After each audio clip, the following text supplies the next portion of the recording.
Hello everyone, welcome to my channel. Friends, आज का हमारा टॉपिक है बायोस्फीयर रिजर्व्स ऑफ इंडिया, जिसमें कि हम डिस्कस करेंगे इंडिया का जो कॉल डेजर्ट बायोस्फीयर रिजर्व है, जिसको कि अभी रिसेंटली यूनेस्को रिकॉग्निशन मिला है, उसके बारे में डिटेल में समझेंगे। और उसके अलावा बायोस्फीयर रिजर्व से रिलेटेड जो भी हमारे स्टैटिक पॉइंट्स बनते हैं उनको भी हम डिटेल में कवर करेंगे। फ्रेंड्स, वीडियो स्टार्ट करने से पहले अगर अभी तक आपने मेरे चैनल को सब्सक्राइब नहीं किया है तो प्लीज़ मेरे चैनल को सब्सक्राइब कीजिए और वीडियो को एंड तक ज़रूर देखिए। So friends, let's begin.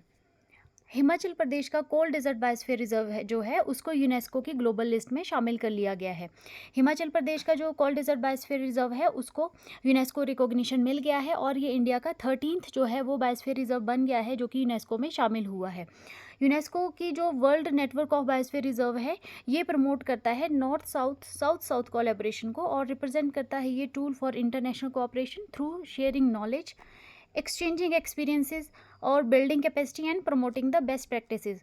So friends, अगर हम नॉर्थ साउथ और साउथ साउथ कोलैबोरेशन की बात करें तो नॉर्थ जो कंट्रीज़ होती है उनको जो है वो डेवलप्ड नेशंस माना जाता है, मतलब ऑलरेडी डेवलप्ड जो कंट्रीज़ हैं, और जो साउथ कंट्रीज़ होती हैं उनको जो है डेवलपिंग नेशंस होते हैं, इसमें इंक्लूड किए जाते हैं। सो ये जो world network of biosphere reserve है ये प्रमोट करता है इन डेवलपिंग और डेवलप्ड नेशन के बीच में कोलैबोरेशन को, और जो डेवलप्ड कंट्रीज़ है उनके बीच में कोलैबोरेशन को, और जो डेवलपिंग नेशंस है उनके बीच में कोलैबोरेशन को ये जो है वो प्रमोट करता है थ्रू मतलब देयर नॉलेज शेयरिंग और उनके जो एक्सपीरियंसेस हैं उसके उनके शेयरिंग से and promoting the best practices. Now जो इंडिया का जो कॉल डेजर्ट बायोस्फीयर रिजर्व है इसको जो है 5th world Congress of biosphere reserve जो होंगशू चाइना में जो चल रही थी उसमें अनाउंस किया गया था कि इंडिया का जो ये बायोस्फीयर रिजर्व है इसको यूनेस्को की लिस्ट में शामिल किया जाएगा। और इसकी जो फाइनल कंफर्मेशन है वो 13th session of UNESCO international coordination council for man and biosphere reserve जो प्रोग्राम है इसकी 13th सेशन के दौरान जो है इसको कन्फर्म कर दिया गया। ठीक है, तो इंडिया के लिए इसका क्या महत्व रहेगा? एक तो ये इंडिया का जो है first high altitude cold reserve biosphere reserve होगा। ठीक है, दूसरा जो है ये सर्व कर रहा है इंडिया के लिए एक लिविंग लेबोरेटरी की तरह for sustainable development in extreme climate conditions. ठीक है, क्योंकि जो अगर हम कोल्ड डेजर्ट बायोस्फीयर रिजर्व की बात करें तो यहाँ पे जो है मौसम जो है एकदम बिल्कुल कोल्ड और मतलब बिल्कुल भी यहाँ पे बारिश नहीं होती है और बिल्कुल यहाँ पे ज़्यादा वेजिटेशन भी नहीं है। एक्सट्रीम मतलब यहाँ पे जो क्लाइमेट कंडीशंस होती है तो उसमें जो ये कोल्ड डेजर्ट बायोस्फीयर रिजर्व है ये एक लिविंग लेबोरेटरी की तरह जो है ये सर्व कर रहा है। दूसरा, ये प्रमोट कर रहा है इको टूरिज्म को, क्लाइमेट रिसाइलेंट है ये, और इंटरनेशनल जो रिसर्च और कोलैबोरेशन है उसको भी ये प्रमोट कर रहा है इंडिया के पॉइंट ऑफ व्यू से अगर हम देखें तो। और ये स्ट्रेंथन कर रहा है फ्रेजाइल माउंटेन इकोसिस्टम को अंडर जो टूरिज्म है और जो क्लाइमेट चेंज हो रहा है उसको, उसमें जो है ये माउंटेन इकोसिस्टम जो है हमारा जो कि चेंजिंग क्लाइमेट के लिए और जो बढ़ता हुआ जो टूरिज्म प्रेशर है उसमें जो है इसको ये स्ट्रेंथन करने की कोशिश कर रहा है कि मतलब जो चेंजिंग क्लाइमेट है उसमें भी जो है इसको प्रिजर्व जो है इसको रखा जा सके। इंडिया की जो करंटली अभी जो है 18 डेजिग्नेटेड बायोस्फीयर रिजर्व हैं, जिसमें कि हमारे 13th जो है वो यूनेस्को के मैन एंड बायोस्फीयर प्रोग्राम के अंडर आते हैं। 18 टोटल बायोस्फीयर रिजर्व हैं इंडिया में। बायोस्फीयर रिजर्व की अगर हम बात करें तो ये इकोलॉजिकली जो सिग्निफिकेंट एरियाज़ होते हैं जो कि प्रमोट करते हैं बायोडाइवर्सिटी कंजर्वेशन, सस्टेनेबल डेवलपमेंट और रिसर्च को। यूनेस्को में इनको 13 biosphere reserve including this cold network of cold जो बायोस्फीयर डेजर्ट है इंडिया का, इसको इंक्लूड करके इंडिया के जो है 13 जो है वो बायोस्फीयर रिजर्व है यूनेस्को रिकॉग्नाइज्ड हैं इस वक्त। और ये सारे पार्ट हैं यूनेस्को के world network of biosphere reserve का, जो कि हम इंटरनेशनल जो भी स्टैंडर्ड्स रखे गए हैं बायोस्फीयर रिजर्व कंजर्वेशन के लिए उनको जो ये फुलफिल करते हैं। Now let's discuss something about this cold desert biosphere reserve. जो ये कोल्ड डेजर्ट बायोस्फीयर रिजर्व है ये जो है इसको नेशनल बायोस्फीयर रिजर्व डिक्लेयर किया गया था 2009 में, और ये इंडिया का जो है पहला high altitude cold desert biosphere reserve है। लोकेशन की अगर हम इसकी बात करें तो ये हिमाचल प्रदेश के लाहौल स्पीति डिस्ट्रिक्ट में पड़ता है। और इसके अंदर कौन कौन से एरिया इंक्लूड्स हैं इसके अंदर इंक्लूड है हमारा Pin valley national park, Kibber wildlife sanctuary, Chandratal wetland और Sarchu plains. Pin valley Kibber wildlife sanctuary और ये जो हमारे स्पीति वैली में आते हैं। चंद्रताल वेटलैंड भी जो है हमारा स्पीति वैली में आता है। सारचू प्लेन की अगर हम बात करें तो ये जो हमारे मनाली लेह जो बॉर्डर है वहाँ पर ये पड़ता है। और ये एक तरह का जब भी मतलब हिमाचल के थ्रू जब आप ट्रैकिंग करने के लिए एज अ टूरिज़्म के लिए जब आप हिमाचल से लद्दाख की तरफ जाते हैं तो वहाँ पे ये एक तरह का नाइट हॉल्टिंग पॉइंट है। मतलब कि आप यहाँ पे जो है रात को स्टे करते हैं। मतलब यहाँ पे आपको स्टे के लिए temporary arrangement like tent, weather condition से रिलेटेड टेंट फैसिलिटी और ट्रैकिंग टाइप का मतलब एक तरह का टेम्पररी अरेंजमेंट जो है इस सारचू जो एरिया है यहाँ पे होता है। और ये जो है हिमाचल और लद्दाख की जो बाउंड्री है वहाँ पे बाउंड्री पर ये पड़ता है। ठीक है, इसका साइज़ और एल्टीट्यूड की अगर हम बात करें तो ये 7,770 स्क्वायर किलोमीटर जो है इसका एरिया है। और ये जो है 3,300 से लेकर 6,600 मीटर की हाइट पर लोकेटेड है अबव द सी लेवल। यहाँ की अगर हम मेन स्पीशीज़ जो यहाँ पे पाई जाती हैं उसमें आ जाती है हमारे स्नो लेपर्ड, हिमालयन आइबेक्स आ जाती हैं, तिब्बतियन एंटीलोप्स आ जाते हैं, हिमालयन वुल्फ आ जाती है और गोल्डन ईगल जो है यहाँ पे मेनली स्पीशीज़ पाई जाती हैं। फ्लोरा की अगर हम बात करें तो अप्रॉक्सीमेट जो है यहाँ पर 732 वेस्कुलर प्लांट स्पीशीज़ हैं, जिसमें कि 330 जो है जिसमें कि 30 एंडेमिक हैं और 47 जो है वो अप्रॉक्सीमेट 47 जो है मेडिसिनल हर्ब्स से है, जो कि तिब्बतियन हीलिंग ट्रेडिशन के हिसाब से इनको रखा गया है। अप्रॉक्सीमेट जो है वो 12,000 रेजिडेंट्स जो है वह यहाँ पे प्रैक्टिस करते हैं ट्रेडिशनल पेस्टोरलिज्म को, याक गॉट हर्डिंग एक्सेट्रा। ठीक है, so now let's discuss about man and biosphere reserve programme. जो man and biosphere reserve programme है ये एक ग्लोबल इनिशिएटिव है जिसको कि यूनेस्को ने लॉन्च किया था in 1971 to promote a balanced relationship between human beings and the nature. ठीक है ना, तो मतलब कि यूनेस्को ने 1971 में जो है इसको ह्यूमन्स और नेचर के बीच में जो है वो एक बैलेंस्ड रिलेशनशिप बनाने के लिए जो इसको लॉन्च किया था। ठीक है, ताकि सिर्फ बायोडाइवर्सिटी को जो है प्रोटेक्ट ही नहीं करना है बल्कि इसमें हमें सस्टेनेबली जो है वो लिव भी करना है। ये जो है इसका मेन जो है वो एम रहेगा। अगर हम इसके एम्स की बात करें तो इसमें आ जाते हैं हमारे सपोर्ट करना है साइंटिफिक रिसर्च को ऑन इकोसिस्टम एंड बायोडाइवर्सिटी को, कंजर्व करना है नेचुरल हैबिटेट्स को। ठीक है, मतलब कि जहाँ पे सस्टेनेबल ह्यूमन एक्टिविटी भी होती रहे और जो हमारा नेचुरल हैबिटेट है वो भी कंजर्व होती रहें। एम्पावर करना है लोकल कम्युनिटीज़ को टू मैनेज रिसोर्सेज रिस्पॉन्सिबिलिटी, मतलब कि जो लोकल कम्युनिटीज़ हैं जो उस एरिया में रह रही हैं, बायोस्फीयर रिजर्व के आसपास जो रह रही है, उनको एम्पावर करना है कि वो जितने भी वहाँ पे रिसोर्सेज हैं उनको वो रिस्पॉन्सिबली जो है वो मैनेज करें। और प्रमोट करना है सस्टेनेबल डेवलपमेंट को। ठीक है, through education policy and innovation, लोगों को एडुकेट करना है, पॉलिसीज़ बनानी है, न्यू इनोवेशंस लानी है कि जो भी सस्टेनेबल डेवलपमेंट को जो है वो प्रमोट किया जाए। ठीक है, जो बायोस्फीयर रिजर्व्स होते हैं ये एक तरह की लिविंग लेबोरेटरीज होती हैं और इनको जो है वो जोन में डिवाइड किया जाता है किसी भी बायोस्फीयर रिजर्व को। Under the man and biosphere reserve programme जो बायोस्फीयर रिजर्व है इनको जो है 3 जोन में डिवाइड किया गया है। ठीक है, फर्स्ट जोन जो होता है हमारा वो होता है कोर जोन, सेकंड होता है बफर जोन और थर्ड जो होता है वो है ट्रांजिशन जोन। कोर जोन की अगर हम बात करें तो ये बिल्कुल सेंटर में होता है, स्ट्रिक्टली जो है प्रोटेक्टेड होता है ये, और कंजर्वेशन और रिसर्च ही बस यहाँ पर हम कर सकते हैं। मतलब कि यहाँ पे जो कोर जोन है यहाँ पे no human activity is allowed.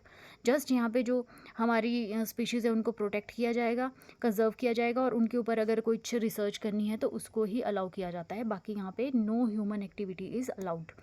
Buffer zone की अगर हम बात करें तो ये सराउंड कोर जोन के बाहर वाला जो एरिया होता है उसको सराउंड करता है और इसमें लिमिटेड जो है वो ह्यूमन एक्टिविटीज़ अलाउड होती हैं, लाइक इको टूरिज़्म वहाँ पे हम कर सकते हैं टूरिज़्म पॉइंट ऑफ व्यू से, और रिसर्च भी हम वहाँ पे कर सकते हैं बफर जोन में।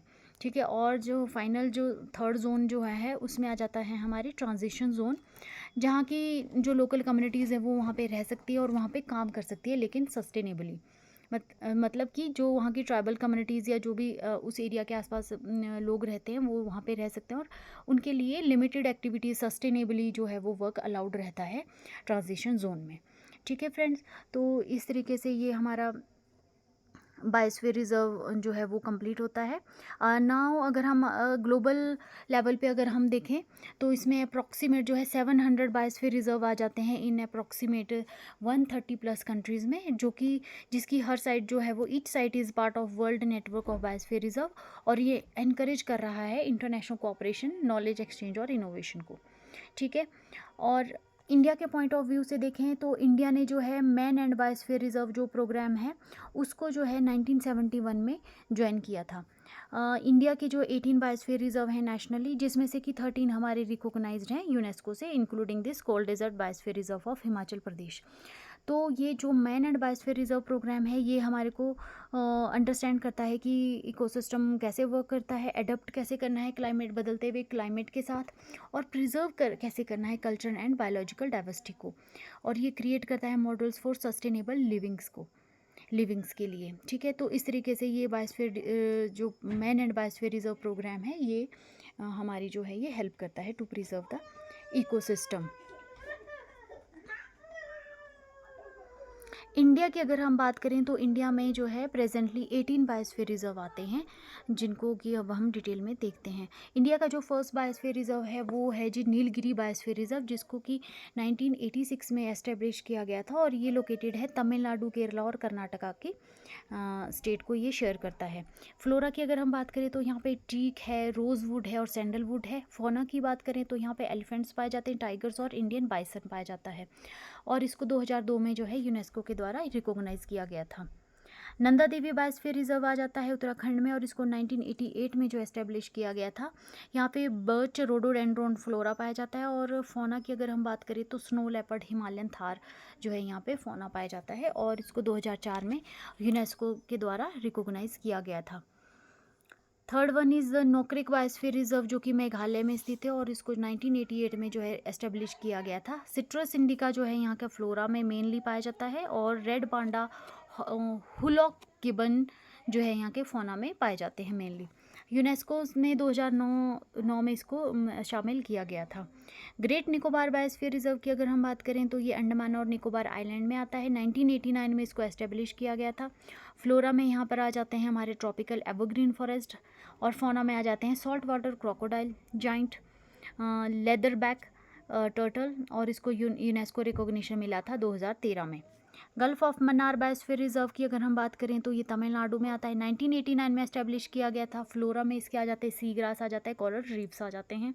फौना में हमारे आ जाते हैं ड्यूगोंग डॉल्फिन्स, और इसको 2001 में जो है यूनेस्को में शामिल किया गया था। मानस बायोस्फीयर रिजर्व जो है आसाम में स्थित है, और इसको 1989 में एस्टेब्लिश किया गया था। फ्लोरा में इसके हिमालयन सब ट्रॉपिकल ब्रॉडलीफ फॉरेस्ट आ जाते हैं, और फौना में जो है इंडियन रिनोसेरॉस और बंगाल टाइगर इसमें आ जाते हैं। सुंदरवन बायोस्फीयर रिजर्व की अगर हम बात करें तो वेस्ट बंगाल में पड़ता है ये। 1989 में एस्टेब्लिश हुआ था। मैनग्रोव फॉरेस्ट यहाँ पे पाए जाते हैं। बंगाल टाइगर के लिए ये फेमस है, और सॉल्ट वाटर क्रोकोडाइल के लिए। और 2001 में जो है इसको हमें इसको जो है यूनेस्को रिकॉग्निशन मिला था। सिमलीपाल बायोस्फीयर रिजर्व जो है उड़ीसा में स्थित है, और इसको 1994 में एस्टेब्लिश किया गया था। साल ट्रीज, ऑर्चिड्स यहाँ पे जो है ये फ्लोरा पाए जाते हैं, और एलिफेंट और बंगाल टाइगर जो है यहाँ पे मेनली जो है फौना में आ जाते हैं। 2009 में इसको भी जो है यूनेस्को में शामिल कर लिया गया था। डिब्रू सिकोया बायोस्फीयर रिजर्व की बात करें हम तो ये आसाम में पाया जाता है। ये 1997 में एस्टेब्लिश हुआ था। ग्रासलैंड्स हैं यहाँ पे, स्वैम्प फॉरेस्ट है यहाँ पे, फेरल हॉर्सेस यहाँ पे हैं, गैंगटिक डॉल्फिन्स जो है यहाँ पे पाई जाती है। और मेन बात जो है ये हमारा इंडिया का सबसे छोटा जो है बायोस्फीयर रिजर्व है, जिसका एरिया अप्रॉक्सीमेटली 765 स्क्वायर किलोमीटर है। दिबांग बायोस्फीयर रिजर्व की अगर हम बात करें तो ये अरुणाचल प्रदेश में आता है। 1998 में इसको एस्टेब्लिश किया गया था। सब ट्रॉपिकल और एल्पाइन फॉरेस्ट यहाँ पे पाए जाते हैं। मिशमी, ताकिन, रेड पांडा जो है यहाँ पे फौना पाए जाते हैं। पंचमढ़ी बायोस्फीयर रिजर्व मध्य प्रदेश में आता है। 1999 में इसको एस्टेब्लिश किया गया। साल, वाइल्ड मैंगो यहाँ पे पाए जाते हैं। लेपर्ड, इंडियन जाइंट स्क्वायर और 2009 में जो है 2009 में जो इसको यूनेस्को लिस्ट में शामिल कर दिया गया था। कंचनजंगा बायोस्फीयर रिजर्व सिक्किम में आता है, 2000 में इसको एस्टेब्लिश किया गया था। ओक्स यहाँ पे पाए जाते हैं, फर के ट्रीज़ यहाँ पे पाए जाते हैं, स्नो लेपर्ड हो गया, रेड पांडा हो गया, जो इसके मेन यहाँ पे जो है वो फौनाज में आ जाते हैं। और 2018 में जो है इसको भी जो है यूनेस्को की लिस्ट में शामिल कर लिया गया था। अगस्थमलई बायोस्फीयर रिजर्व जो है केरला तमिलनाडु में स्टेट्स में पाया जाता है। ये 2001 में एस्टेब्लिश हुआ था। ट्रॉपिकल एवरग्रीन फॉरेस्ट जो है यहाँ पे पाए जाते हैं। और Nilgiri, Thar, king cobra mainly यहाँ के फौना हैं। और 2016 में इसको यूनेस्को की लिस्ट में शामिल कर लिया गया था। अचनकमार अमरकंटक बायोस्फीयर रिजर्व जो है ये मध्य प्रदेश और छत्तीसगढ़ में पाया जाता है। और 2005 में इसको एस्टेब्लिश किया गया था। मिक्स्ड डेसिडुअस फॉरेस्ट यहाँ पे पाए जाते हैं। बंगाल टाइगर यहाँ पे पाया जाता है। इंडियन बाइसन यहाँ पे पाया जाता है। 2012 में इसको भी जो है यूनेस्को की लिस्ट में शामिल कर लिया गया था।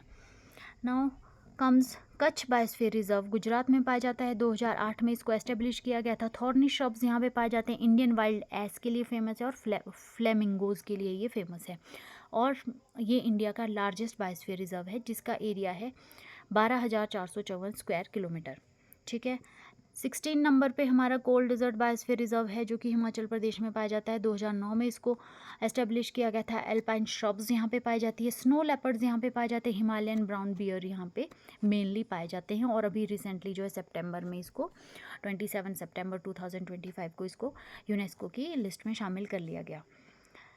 शेषाचलम हिल्स बायोस्फीयर रिजर्व जो है वो आंध्र प्रदेश में आता है। 2010 में इसको एस्टेब्लिश किया गया था। रेड सैंडलवुड यहाँ पे मेनली पाए जाते हैं। Slender, loris, Indian giant squirrel यहाँ पे मेनली फौना में आ जाते हैं। पन्ना बायोस्फीयर रिजर्व की अगर हम बात करें तो ये मध्य प्रदेश में आता है। 2011 में इसको एस्टेब्लिश किया गया था। ड्राई डेसिडुअस फॉरेस्ट यहाँ पे पाए जाते हैं। टाइगर और चीताल के लिए ये फेमस है। और इसको भी जो है 2020 में यूनेस्को की लिस्ट में शामिल कर लिया गया था। तो फ्रेंड्स, ये हमने अपने टोटल जो हमारे इंडिया के 18 बायोस्फीयर रिजर्व हैं with their year of establishment, और 13 बायोस्फीयर रिजर्व जिनको कि यूनेस्को रिकॉग्निशन मिला था, उनको विद देयर ईयर जो है हमने इसको कवर कर लिया है। नाउ ये हमारा इंडिया का मैप है, जो कि लोकेशन आपको बताता है हमारे बायोस्फीयर रिजर्व की। ये हमारा कोल्ड डेजर्ट बायोस्फीयर रिजर्व है हिमाचल प्रदेश में, आप देख सकते हैं। उसके बाद नंदा देवी बायोस्फीयर रिजर्व उत्तराखंड में आ जाता है। कंचनजंगा सिक्किम में आ जाता है। ये दिब्रू सिखोया आसाम में सबसे छोटा बायोस्फीयर रिजर्व है। दिहांग दिबांग है, मानस आ गया, नौकरेक आ गया मेघालय में, सुंदरवन वेस्ट बंगाल में, सिमलीपाल उड़ीसा में आप इसकी लोकेशन दे सकते हैं। पन्ना बायोस्फीयर रिजर्व मध्य प्रदेश में, पंचमढ़ी बायोस्फीयर रिजर्व मध्य प्रदेश में, अचनाकमार अमरकंटक बायोस्फीयर रिजर्व जो है छत्तीसगढ़ और मध्य प्रदेश की बाउंड्री पर, और ये रण ऑफ कच्छ जो है ये गुजरात में, शेषाचलम जो है आपका आंध्र प्रदेश में आ गया। नीलगिरी बायोस्फीयर रिजर्व ये देखिए फ्रेंड्स, ये 3 स्टेट्स को जो है ये शेयर कर रहा है, कर्नाटका, केरला एंड तमिलनाडु। अगस्थमलई जो है ये तमिलनाडु और केरला स्टेट को शेयर कर रहा है। और गल्फ ऑफ मैनार जो है ये तमिलनाडु में जो है ये लोकेटेड है। ग्रेट निकोबार की बात करें हम तो ये यहाँ पे अंडमान निकोबार में प्रेजेंट है। तो फ्रेंड्स, इसके साथ ही हमारा ये टॉपिक कंप्लीट होता है। मैंने ऑलमोस्ट इसमें सब कुछ ही कवर कर लिया है। फिर भी अगर फ्रेंड्स आपको कोई डाउट हो, कुछ क्वेरी हो, तो आप प्लीज़ अपने कमेंट में ज़रूर मेंशन कीजिए। मेरे चैनल को शेयर कीजिए, सब्सक्राइब कीजिए। थैंक यू फ्रेंड्स, मिलते हैं नेक्स्ट वीडियो में। Thank you so much.